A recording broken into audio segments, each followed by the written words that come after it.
Should We Scoff at the Idea of Love at First Sight? By James Kuzner, 2018. For a lecture course I teach at Brown University called Love Stories, we begin at the beginning, with love at first sight. To its detractors, love at first sight must be an illusion, the wrong term for what is simply infatuation, or a way to sugarcoat lust. Buy into it, they say, and you're a fool. In my class, I point to an episode of The Office in which Michael Scott, regional manager for Dunder Mifflin, is such a fool. He's blown away by a model in an office furniture catalog. Michael vows to find her in the flesh, only to discover that the love of his life is no longer living.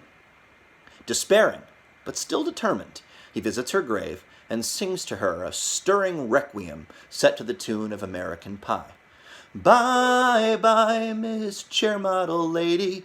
I dreamt that we were married and you treated me nice. We had lots of kids, drinking whiskey and rye.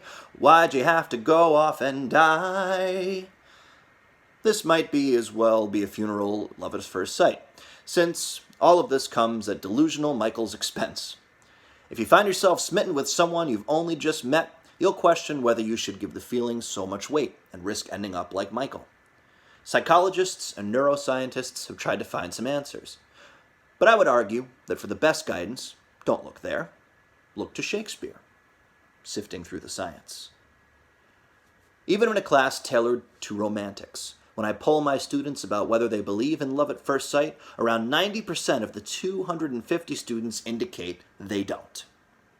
At least one study suggests that the rest of us agree with my students. Like them, participants in this study believed that love takes time. Two people meet and may or may not be infatuated upon first meeting. They gradually develop an intimate understanding of each other, and then, and only then, do they fall in love. That's just how love works. Then again, maybe we're more like Michael Scott than we think. Other surveys suggest most of us indeed do believe in love at first sight. Many of us say we've experienced it. What does brain science say? Some studies claim that we can clearly distinguish what happens in our brains at the moment of initial attraction, when chemicals related to pleasure, excitement, and anxiety predominate, from what happens in true romantic attachment when attachment hormones like oxytocin take over. But other studies don't accept such a clean break between the chemistry of love at first sight and of true love, instead suggesting that what happens in the brain at first blush may resemble what happens later on. Regardless of whether chemical reactions in love at first sight and longer-term romantic love are alike, the deeper question persists. Does love at first sight deserve the name of love? Shakespeare weighs in. While science and surveys can't seem to settle on a definite answer, Shakespeare can.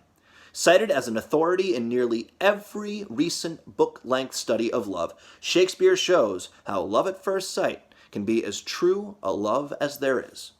Let's look at how his lovers meet in Romeo and Juliet. Romeo, besotted with Juliet at the Capulet ball, musters the courage to speak with her even though he doesn't know her name. When he does, she doesn't just respond. Together, they speak a sonnet. Romeo: if I profane with my unworthiest hand this holy shrine, the gentle sin is this: my lips, two blushing pilgrims, ready stand to smooth that rough touch with a tender kiss. Juliet: good pilgrim, you do wrong your hand too much, which mannerly devotion shows in this. For saints have hands that pilgrims' hands do touch, and palm to palm is holy palmer's kiss. Have not saints lips and holy palmers too? Aye, pilgrim, lips they must use in prayer. Oh, then, dear saint, let lips do what hands do. They pray, grant thou, lest faith turn to despair. Saints do not move, though for prayer's sake. Then move not, while my prayer's effect I take. Even though it's their first encounter, the two converse dynamically and inventively, an intense back and forth that equates love with religion. Love poems typically are spoken by a lover to a beloved, and, as many in Shakespeare's own sonnets or Michael's Requiem, generally there's one voice. Not the case of Romeo and Juliet, and the energy between the two is as stunning as it is silly. In the first four lines, Romeo privileges lips over hands in a bid for a kiss. In the next 4 lines, Juliet disagrees with Romeo. She asserts that actually hands are better, Holding hands is its own kind of kiss. Romeo keeps going, noting that saints and pilgrims have lips. Since they do, lips mustn't be so bad. They should be used. But again, Juliet answers Romeo readily. Lips are to be used, yes, but to pray, not to kiss. Romeo tries a third time to resolve the tension by saying that kissing, far from being opposed to prayer, is in fact a way of praying, and maybe kissing is like praying, like asking for a better world.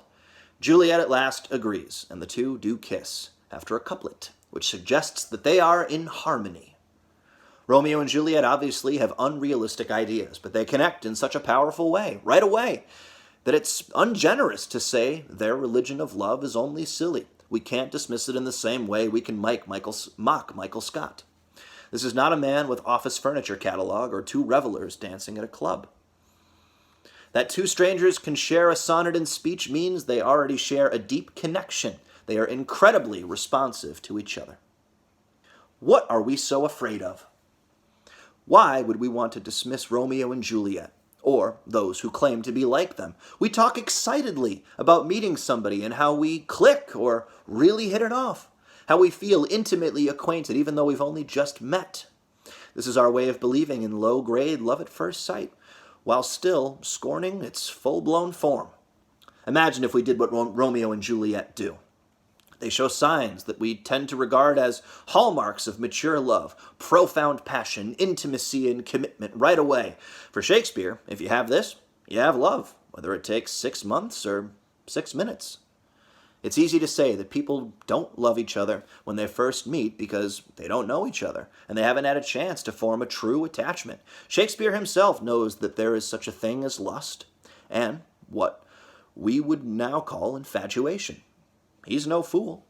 Still, he reminds us, as forcibly as we ever will be reminded, that some people, right away, do know each other deeply. Love gives them insight into each other. Love makes them pledge themselves to each other. Love makes them inventive. Yes, it also makes them ridiculous. But that's just another of love's glories. It makes being ridiculous permissible.